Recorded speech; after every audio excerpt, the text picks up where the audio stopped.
To me, the term legacy character has more meaning beyond just a new version of a popular hero.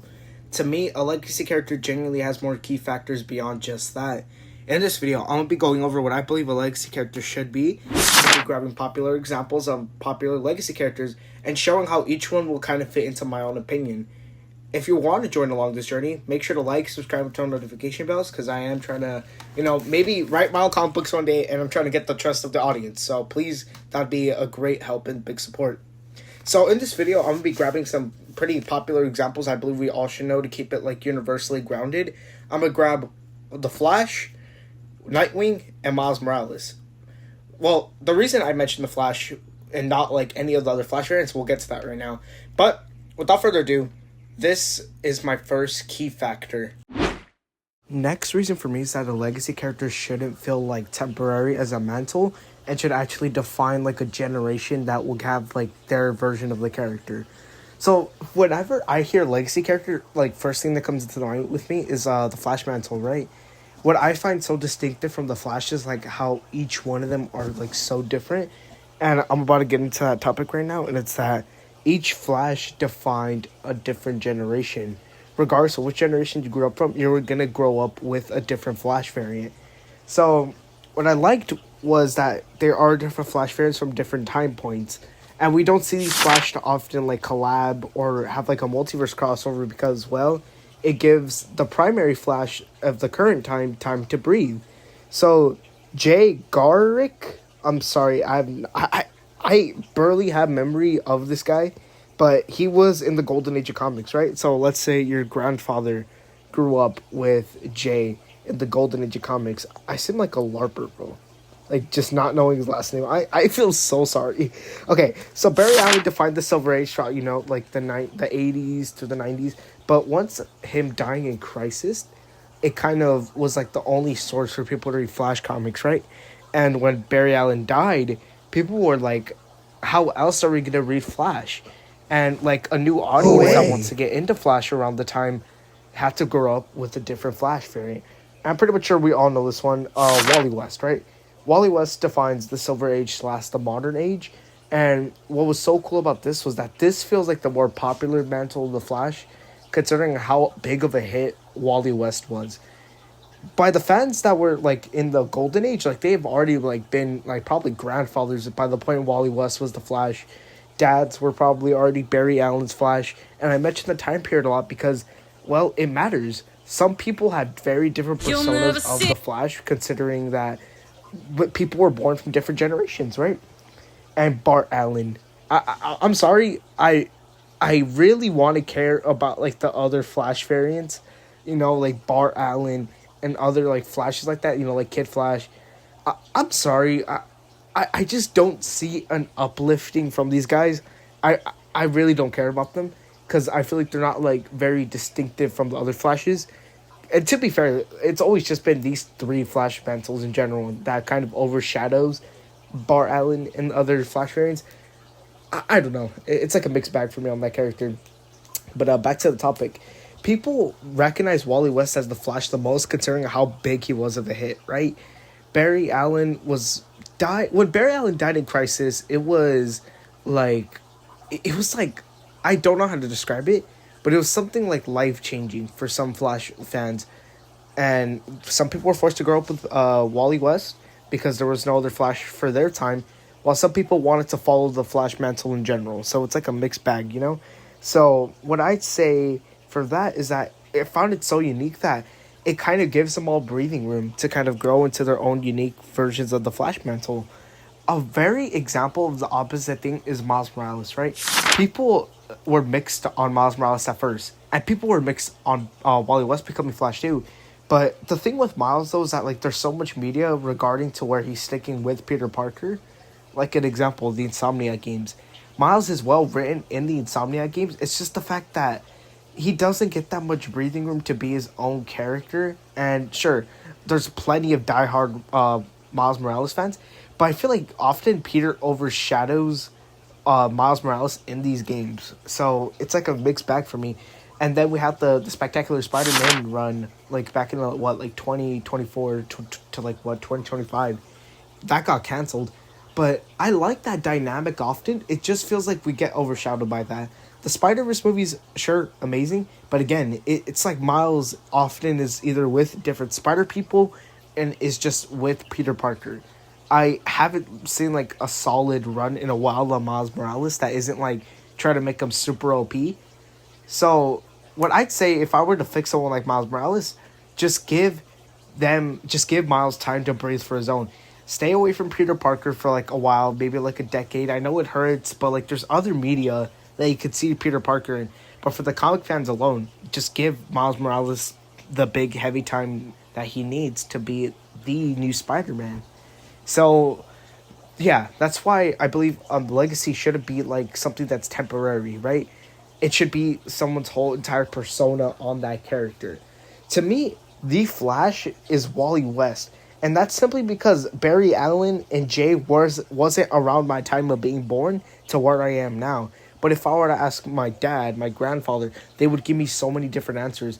And that's what's so unique about the Mantles, that it's carried on throughout the course of time length, and that they truly never let the legacy die. So that is one key factor already that's gone.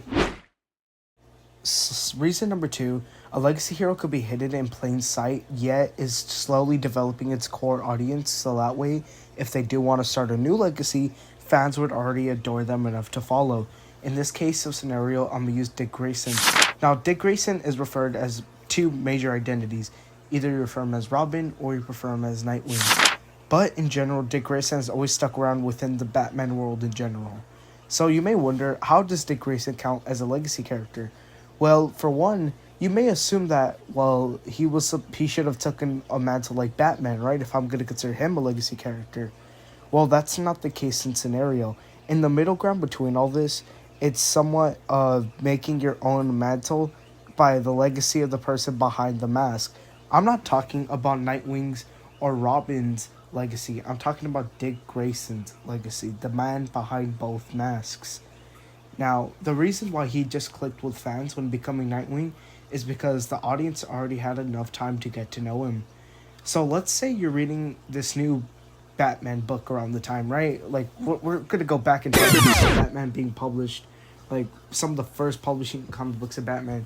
You see this new Robin guy is like a main character now, and some fans would have no choice. Well, all fans are going to read the comics would have no choice but to stick around with Robin becoming a concurring character. However, as the arcs went on, as he got better and better as not only a sidekick, but as a genuine reason of why Bruce Wayne has a heart to be a better father figure to Dick Grayson, it gives the audience enough chance to want to adore Dick Grayson along the journey. So it's building the trust with the audience as the story progression goes on, to which when Dick Grayson went solo as Nightwing, and fans of Dick Grayson alone were definitely going to follow alongside his latest journeys. You may wonder how did this happen? Like I said, it's by building the audience's trust throughout the course of the decades. Stuff like the Sonyverse doesn't work out because, well, let's think realistically. Who thinks that someone like Morbius is popular enough to stand on his own without the Spider-Man label on it? I'll wait. That was like one of the most awkwardest few seconds of my life. But if you were able to make an answer, I'm genuinely shocked. But Dick Grayson was built alongside the years. He was built alongside the years, my bad. He was built alongside the years to the point where he was strong enough to stand on his own without the Batman name. That's literally the core of his character. Nightwing's core is becoming your own person away from the label that once gave you the opportunity in the first place. You're grateful for what was your starting ground, but at the same time you realize that it's your own efforts that you put into it is what truly mattered in the first place. And that is why Dick Grayson counts as a legacy character in my opinion. Not because he was meant to take on a mantle of Batman, but because simply he was just a well-written character. Next up, I wanted to find a middle ground. This could be the final one, by the way. The middle ground of someone taking up the same power while also using their own mantle and making their own legacy. And that is none other than Izuku Midoriya. I love MHA. It's my second favorite anime, but that's probably biased considering that it was my first ever anime. I just love it a lot, honestly. I'll be here to support that anime regardless. So what I found so distinctive between Izuku and All Might, which little brief history, since I've been doing this with everyone else. So MHA is about like the society of like people that have superpowers called quirks, and Izuku Midoriya is powerless. Basically, they call it quirkless. After proving that he has like the heart of heroism, I kind of assumed he was going to be the Batman of this world. Instead of having powers, he was just going to be like a crime fighting vigilante with like no powers.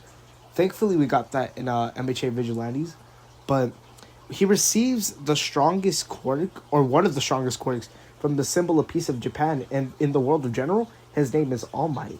And what we realize is that Izuku is now meant to be like the successor of All Might, but as the story progresses, I feel like we often forget that these two are trying, like, Deku's trying to be like him, because they're so distinctive. Instead of the mantle being passed up as All Might, with the same power, Izuku just, or he goes by the mantle of Deku, he takes up the mantle of Deku, he makes his own mantle of Deku, and does his own thing with One For All. And the whole, like, concept of One For All is so unique, and it's, like, defining what I'm saying right now. Each of these wielders have different quirks while bringing in something new to the table, right? They have the same power of One For All in general, you know, like big punches or however, like sacrifice to your body, while also bringing in their own quirks into the mix that defines what people think of their users around the time. And that is like, I'm not the perfect embodiment of a legacy character, but an example that is like worth like note taking, right? And at the beginning of MHA, we realized that as long as All Might was there at like UA High School, like they were bound to win whatever was on their way, right? Considering they also had pro heroes along the side too. They weren't as powerful, but they were still there. But when All Might lost to All For One, it kind of was like an open doorstep that it was like a door that All Might opened to like the generation of heroes, and realizing that, well, he's gone now. We have to like get stronger and stuff like that, you know? So it kind of forced Deku to grow up and mature, both physically and mentally. Throughout the course of MHA, we see him literally becoming a hero and making a name for himself. I hardly realize that these two, oh gosh, my bad, my phone's off. I hardly realize that these two have the same power, and it's overall the marking that they leave with the power when they both eventually do lose One For All, but it's the marking that they left in general. Deku left the marking of what it means to be a hero and what it means for self-improvement, to always get up, to always want to surpass your limits. And All Might resembles wanting peace in the world. That's why he's called the symbol of peace. Regardless, All Might was somewhat of this world's Superman, and like literally he was kind of impossible to beat at one point.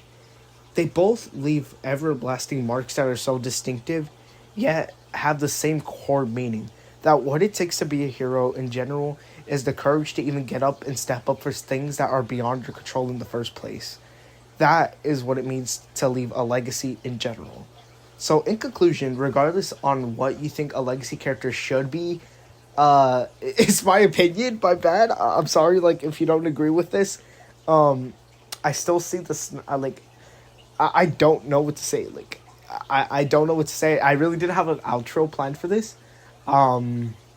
So let me know what you think in the comment section below, and what it takes to be a legacy hero. If you have any ideas or topics that you'd want me to discuss, I would happily get into whatever recommendation you're trying to me to do. But next video, I really don't have a like corresponding plan for next video, but I have somewhat of a concept. Next video, I'm most likely gonna try to decide on how the future of the DCU should be. So without further ado, folks, thank you so much.